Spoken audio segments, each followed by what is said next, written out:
სიონის საპატრიარქო ტაძრის გამსახური თბილისის სასულიერო სემინარიის დეკანი მღვდელი გიორგი ვაშალომიძე შემოგვიერთდა. მოგესალმებით მამა გიორგი. მადლობა ჩვენთან მობრძანებისთვის. დილამშვიდობის, მადლობთ მოწვევისთვის. ქრისტიანობა როგორც ჩვენი კულტურის საფუძველი, ქართული კულტურის საფუძველი, სწორედ ამ თემაზე გვინდა ვისაუბროთ. ჩვენ ხშირად გვისაუბრია იმის თემაზე და ვიცით ყველამ, რომ ქართული კულტურა, რითიც ჩვენ ასე ვამაყობთ, სწორედ შექმნილი არის საქართველოს მართლმადიდებელი ეკლესიის წიაღში და დიდად არის მისი წარმოშობა, მისი განვითარება, მისი შექმნა დაკავშირებული სწორედ ჩვენს ეკლესიასთან. საიდან იღებს ზოგადად კულტურა სათავეს და რა როლი ითამაშა ქრისტიანობამ ქართული კულტურის ჩამოყალიბებაში? დიახ, ეს ფრიად მნიშვნელოვანი თემა გახლავთ ზოგადად აი დეფინიცია რომ წარმოადგინოთ კულტურისა, რა არის კულტურა, ხო ეს არის თქვათ ცხოვრების წესი და თვითმყოფადობა ამა თუ იმ ხალხისა, რომელიც მისდევს გარკვეული პრინციპების შესაბამისად აი ამ ჩვენს მიერ დასახელებულ ცხოვრების წესს, რომელიც შემდგომ მისი თვითმყოფადი, მისი ინდივიდუალური ხასიათის განუყოფელი ნაწილი ხდება. ზოგადად თქვენ იცით სანამ ადამიანი ცოდვით დაეცემოდა სამოთხეში მას ჰქონდა განსაკუთრებული ცხოვრების წესი, რომელიც ღვთისმსვნებების აღსრულებას უნდა დაყრდნობა, მაგრამ მას შემდეგ რაც ის დაეცა, ამის შემდგომ ხდება უკვე, რა თქმა უნდა, ერთი მხრივ ადამიანის გაუწყობა ღმერთთან და შემდგომ თავად ადამიანთა გაუწყობა ერთმანეთისაგან. პირველი ცივილიზაციები, რომელიც ჩვენ ბიბლიაში გვაქვს მოცემული გახლავთ კაენის შთამომავლობაში, როდესაც სწორედ კაენის შთამომავლობიდან წამოვიდა პირველი ის, ვინც ქალაქი ააგო, პირველი ის, ვინც მელითონე იყო, პირველი ის, ვინც თქვათ კარვები გამოიგონა და ასე შემდეგ. ამის შემდგომ ჩვენ ქრონოლოგიად რომ მივყვეთ უკვე ყველა ცივილიზაცია ისპობა ნოეს დროს და ვიცით თქვენ რომ მხოლოდ ნოეს ოჯახი მისი სამი შვილით გადარჩება მხოლოდ და შემდგომ ახალი ცივილიზაციები სწორედ მათი შთამომავლობიდან იწყება და ერთ-ერთი საკვანძო საკითხი ამ კუთხით გახლავთ ბაბილონის გოდოლის შემთხვევა, ასევე დაბადების წიგნში მოთხრობილი, როცა მოგეხსენება თქვენ რომ ღმერთმა აღურია ენები ბაბილონის კოშკის მშენებელს და როგორც ბიბლიაშია ნათქვამი, აქედან წარმოიშვა სხვადასხვა ენებზე მოლაპარაკე ხალხები, რომელთაც რა თქმა უნდა წარმოქმნეს თავისუფალი თვითმყოფადი რელიგიები, კულტურები და ასე შემდეგ. სხვათა შორის უნდა ითქვას ის, რომ თითქმის ყოველი ქვეყნის რომ კულტურა დაფუძნებული იყო და არის რელიგიებზე, ასეა თქვა აღმოსავლურ ქვეყნებში, ხო მაგალითად ირანი, ეგვიპტე, ასე შემდეგ და ასეა დასავლეთის ცივილიზაციაში, დასავლური კულტურა რითიც ასე ამაყობს დღეს დასავლეთი, ასევე არის დაფუძნებული მთლიანად ქრისტიანულ ღირებულებებზე, როგორც ლიტერატურა, ისე ხელოვნება, მუსიკა და ასე შემდეგ.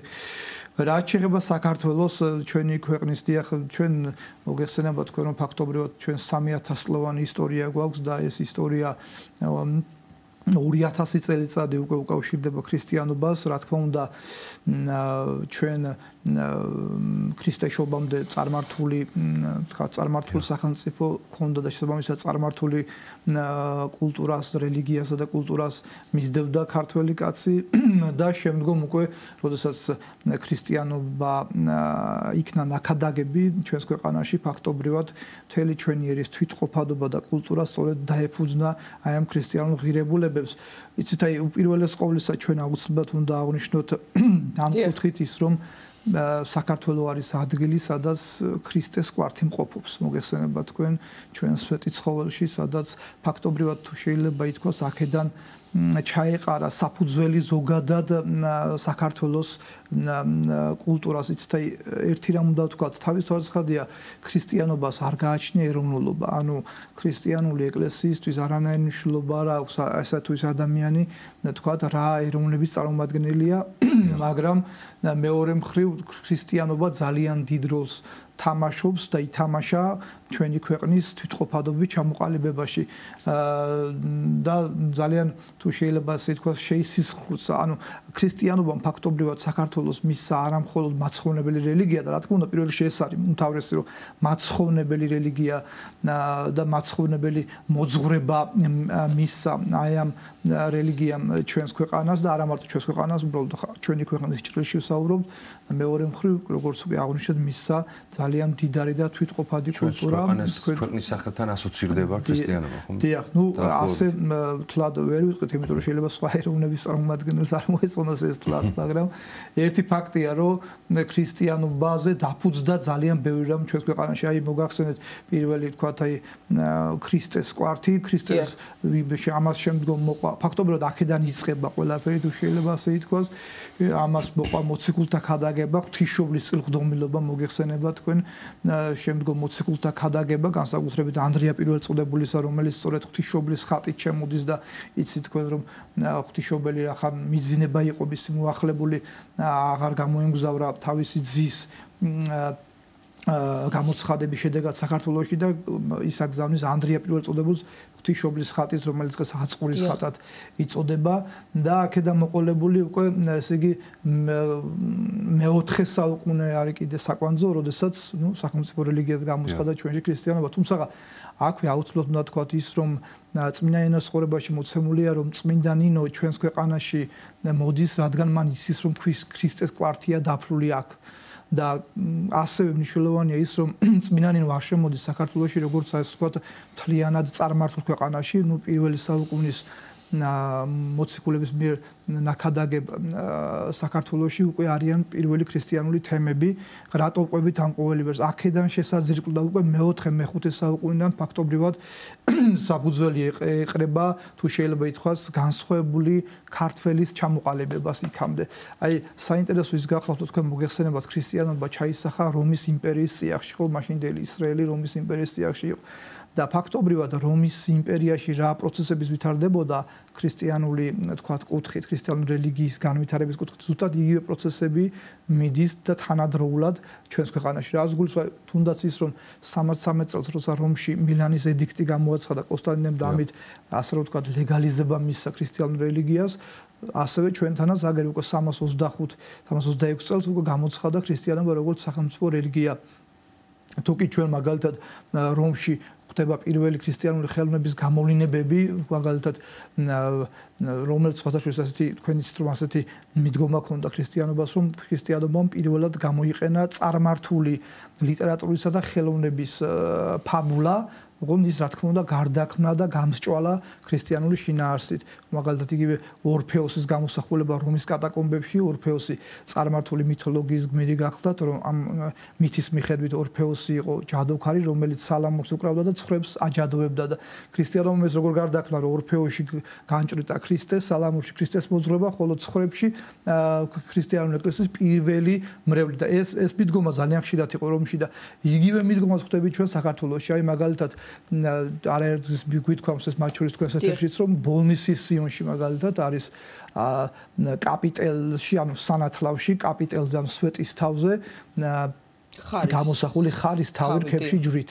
კი ბატონო, ნუ ხარი თქვენ მოგეხსენებათ წარმართობისთვის, ჩვენთვის ძალიან ახლობელი იყო და ღვთაება იყო, ჩვენი მიწათმოქმედებიდან გამომდინარე და შემდგომ ამისა ქრისტემ ან რახან ქრისტიანულმა რელიგიამ უწყის რომ საქართველოში ხარია ძალიან მნიშვნელოვანი, ხარიში უკვე განჭრიტა და გამსჭვალა ხარის თავი უკვე ქრისტეთი, იმით რომ რქებს შორის ჯვარი ჩაუსახს. სხვადასხვა ამ კუთხით ძალიან საინტერესოა ის რომ წმინდა ნინო შემოდის ვაზის ჯვრით საქართველოში, ახლა ხე უამრავი გახლავთ და ზოგადად ლითონი და მასალა რისგანაც შეიძლება ჯვარი დამჯავე კი ბატონო. ჩვენს იდენტობასთან ძალიან აი ზუსტად წმინდა ნინო ძალიან კარგად იცის რომ და რა თქმა უნდა ახლა ამ ჯვართან დაკავშირებით ორი ისა გვაქვს ჩვენ ორი ვერსია გვაქვს ერთ-ერთი მე-11 საუკუნის არსენი ყალთოელი რომელიც ამბობს რომ ღვთისმშობელმა უბოძა ეს ჯვარი წმინდა ნინოს და გვაქვს ჩვენ მეორე ვერსია რომელიც მოქცევა ქართლის საეში არის და დაფიქსირებული რომლის თანახმადაც წმინდა ნინომ ეს ჯვარი თავად შეკრა საკუთარი თმებით და ასე შემოვიდა საქართველოში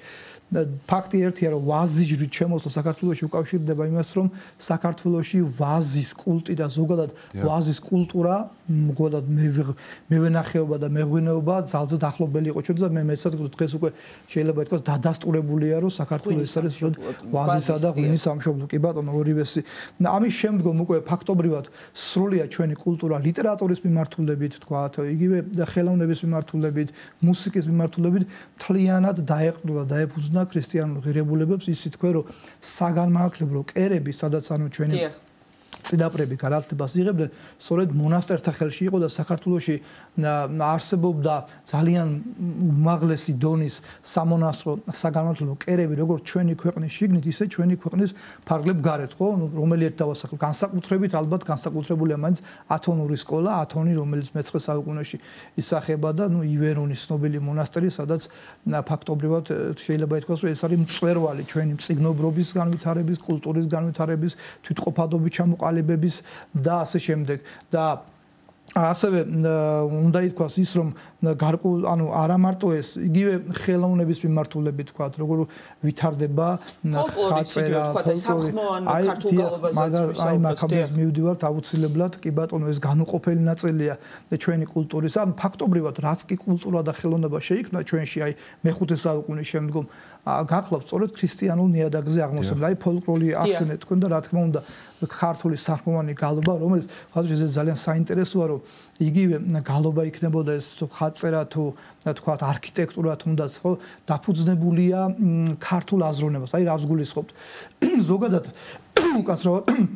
ზოგადად, როდესაც ქრისტიანობა შედის ამა თუ იმ ქვეყანაში, ის ყოველთვის ითვალისწინებს იმ ქვეყნის ინდივიდუალიზმს და ამ კუთხით ესე იგი ქრისტიანული კულტურა ეფუძნება ამ ქვეყნის ინდივიდუალიზმს. აი რას გულისხმობთ? აი მაგალითად ბიზანტიაში და შემდგომ აი რუსულ ეკლესიებში ალბათ ნამყოფია ჩვენი ტელემაყურებელი, არის ეგრეთ წოდებული იკონოსტასები. ან კანკელს რასაც ვეძახით, იქ არის იკონოსტასები, რომელიც მთლიანად ფარავს საკურთხევლის სივრცეს, ხოლო ქართულ რეალობაში სატაძრო არქიტექტურაში ჩვენ არსად ხვდებით მსგავს არქიტექტურულ დეტალს, ჩვენთან არის კანკელი, ანუ რომელიც თქვათ, რა თქმა უნდა, ყოფს საკურთხეველსა და დარბას, მაგრამ ეს არ არის ასე ვთქვათ ყრუთ დამფარველი ვთქვათ საკურთხევლის. ორივეს თავის იქ ცოტა ასე რომ ვთქვათ მაინც ბიზანტი, რომი, ჯერ მერე ბიზანტია, მერე ვთქვათ რუსეთის იმპერიალისტური, ეს არ ესეც არ არის, ანუ როგორც გაგება როგორია, რომ ღმერთი დიდია და შენ პატარა ხარ ადამიანო და ეს ასეც არის რეალურად, ანუ ესეც სწორი გაგება, მაგრამ საქართველოს რა თქმა უნდა რაღაც ვთქვათ პატარა ქვეყანა იყო ყოველთვის და აქ არასდროს ყოფილა ჩვენი იმპერია, აქ ვთქვათ კანკელი დაფუძნდა როგორც არა გამყოფი, არამედ პირიქით თითქოს შემაერთებელი საკურთხევლისა, თქვენი საკურთხეველი სახეა სასუფევლისა და დარბაზი სახეა, ანუ სადაც მრევლი დგას, სახეა ამ ქვეყნიურობისა. და ასე შემდეგ. ეს დეტალები იგივე ტაძართა თქვათ სატაძრო არქიტექტურას რახან მივადგეთ, ტაძართა სიდიდე საბერძნეთში, იგივე დღევანდელ ევროპაში, რომელიც ბიზანტიის იმპერიის ნაწილი იყო, იგივე დღევანდელი თურქეთის აია სოფია, მაგალითად, ტაძრები ყოველთვის გამოირჩევიან ძალიან დიდი გრანდიოზულობით. მაშინ როცა ჩვენი არქიტექტურისთვის სულ თიძე ჩამოსათვლელია რაღაც კათედრალები, როგორც 90% ფაქტობრივად პატარა ტაძარია, რომელიც რაღაც შერწყმულია სამ ბუნებას და ასე შემდეგ. გალობა და ფოლკლორი ახსენეთ თქვენ, რომ გალობაც იგივე სამხმოვანი გალობა არის, თქვენ იცით, რომ ბერძნულ ტრადიციაში გვაქვს ერთხმოვანი და ბიზანტიურში უბრალოდ რომელიც შემდგომ ბერძნულში გადმოვიდა, რატომ? იმიტომ რომ ქართველი კაცისთვის დამახასიათებელი იყო სამხმოვანება. ხალხს სამხმოვანება ერთხელ მე მახსოვს ჩვენმა უწმიდესმა პატრიარქმა ძალიან კარგად ახსნა, რომ ეს არისო სახე ყოვლადწმიდა, როგორც აი ყოვლადწმიდა სამება, სამი ჰიპოსტასოვანი და ერთარსება ღმერთია, ასევე მართალია სამი ხმა არის ქართულ გალობაში, მაგრამ ეს სამი ხმა განადიდებს ერთ ღმერთს და რეალურად ეს სამხმოვანება ერთი მთლიანობაა, კი ბატონო. და განსაკუთრებული ჟღერადობა აქვს ქართულ გალობას. მაგრამ გიორგი, აი 3000 წლოვანი ისტორია გვაქვს, ხო? და აქედან 2000 წელი უკავშირდება ქრისტიანობას. წელს 1700 წელი აღინიშნება უკვე სახელმწიფო რელიგიად გამოცხადებიდან და განსაკუთრებულად აღნიშნავს მთელი ერი, რა თქმა უნდა. შეიძლება თუ რა თქმა უნდა წარმართული კულტურაც არსებობდა და მისი ნაშთებიც ხო, მაგრამ შეიძლება თუ არა ითქვას რომ ქართველი ერის კულტურა და ღირებულებათა სისტემა მთლიანად დაეფუძნა უკვე ქრისტიანობას. დიახ, აი ძალიან საინტერესო კითხვა რა კუთხით მოგახსენოს სურს რომ ესე იგი შემდგომ პერიოდში ცოტა მოგვიანო პერიოდში რა თქმა უნდა ხა საქართველოს ყოველს სოფლიოს ნაწილია სოფლიო კულტურის როგორც ყველაფერი ხო ვთქვათ და როდესაც განსაკუთრებით უკვე რენესანსის ეპოქიდან ვთქვათ ევროპაში შემდგომ მოგვიანო პერიოდში გავრცელდა მოდით ეს ვთქვათ საერო კულტურა ანუ რომელიც თლად კავშირში არ იყო ესე პირ როგორც ხა ჰაგიოგრაფია მაგალითად ჰიმნოგრაფია საეკლესიო საგალო ასე ჭიდრო კავშირში არ იყო ეკლესიისგან მაგრამ აი მაგალითად იგივე ერთ-ერთი ასეთი ყველაზე პირველი გამოვლენა ვეფხისტყაოსანი ჩვენი საგანძური ხო რომელიც ხა ჰაგიოგრაფიული ზეგლი არ არის და არც ჰიმნოგრაფიული ხო არა პოეზიას მაინც საერო პოეზიად განიხილება ის მაგრამ მთლიანად დაფუძნებულია ეს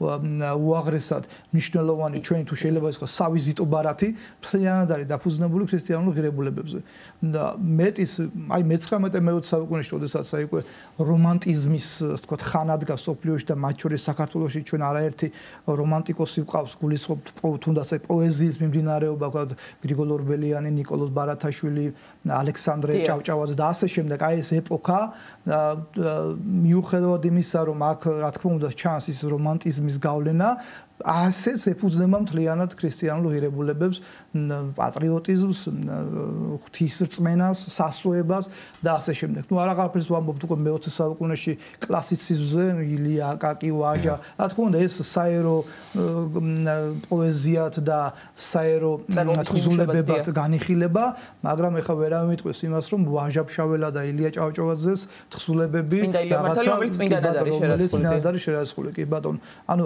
ფაქტობრივად აი თქვენ რაც თქვით რომ მიუხედავად იმისა რომ ხა ჩვენ გვაქვს თუნდაც აი ფოლკლორი ავიღოთ გვაქვს ძალიან ძველი ქართული ხალხური სიმღერები რომელიც ჩვენს ყოფით რეალობაში ესე ძალიან საინტერესო გახლავთ რომ იგივე ხასან ბეგურა და ჩაკრულო არ შექმნილა რაღაც საკონცერტო დარბაზის რეპეტიციები შეიქმნა ადამიანები რომლებიც თოხნიდნენ და მღეროდნენ ბრძოლობდნენ და მღეროდნენ ბავშვაზინებდა დედა და მღეროდა აი ეს მარგალიტები სწორედ ასეთ ყოფით გარემოებებშია შექმნილი რომელიც დღეს შედევრებად ითვლება ხო დღეს როგორია თანამედროვე ცხოვრებაში მამარ გიორგი ამაზეც რომ ვისაუბროთ როგორია კულტურის გაგება და აღქმა იმ კუთხით რომ ნებისმიერ პერიოდში სჭირდებოდა და ჭირდება დღესაც კულტურას წარმოჩენა დაცვა შენარჩუნება დღეს როგორია ამ ხრივ თანამედროვე ცხოვრება დიახ თანამედროვეობაში ჩვენ გვაქვს ერთ-ერთი ძალიან ესეთი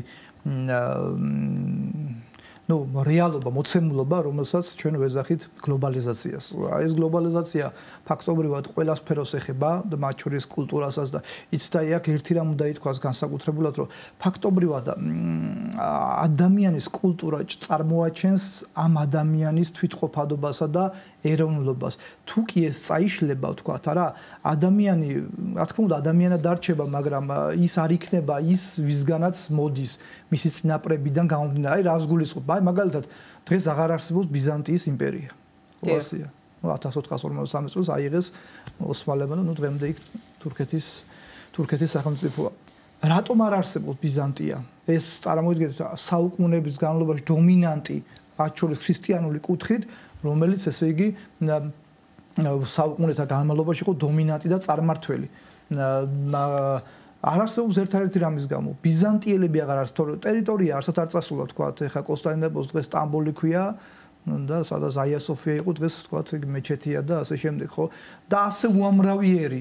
ანუ თუ კი ну, რა თქმა უნდა, ბიზანტიელები მაშინვე არ გაქრებოდნენ, მათ განიცადეს ასიმილაცია და დღეს უკვე იქ სხვა ხალხი ცხოვრობს, თქვათ, ნაწილი გადაასახლეს, ნაწილი, თქვათ, ამოწყვიტეს, მაგრამ ნაწილი რომელიც იქ დარჩა, განიცადა ასიმილაცია და ასე ხდება ზოგადად, როცა ერის გადაშენება ხდება რატომ? სწორედ ის თვითყოფადი კულტურის მატარებელი ადამიანები, როგორც კი ასრულებენ ცხოვრებას მაშინვე სრულდება ერის ცხოვრება. ვინაიდან ერი სხვა არაფერია, სწორედ თუ არა აი ამ თვითყოფადობის და კულტურის მახასიათებელი და წარმომჩენი და მატარებელი. ამიტომ აი რატო ვთქვით ეს, რომ დღეს საქართველოს არსებობს სწორედ იმიტომ, რომ ჩვენ გვაქვს სწორედ ქრისტიანობაზე დაფუძნებული თვითყოფადი კულტურა. თუ კი ეს ასე არ იქნება, რა თქმა უნდა, გაივლის საუკუნეები მერთმა დაიფაროს, მაგრამ ასე უამრავ ქვეყნის მიმართებით მომხდარა, რომ თქვა აღარ არსებობენ ქვეყნები, არსებობს ტერიტორიები, მაგრამ ის ხალხი აღარ არსებობს იქ, იმიტომ რომ აღარ არსებობს იმ როგორც ის ხალხი ცხოვრობდა, იმ ხალხის მაგვარად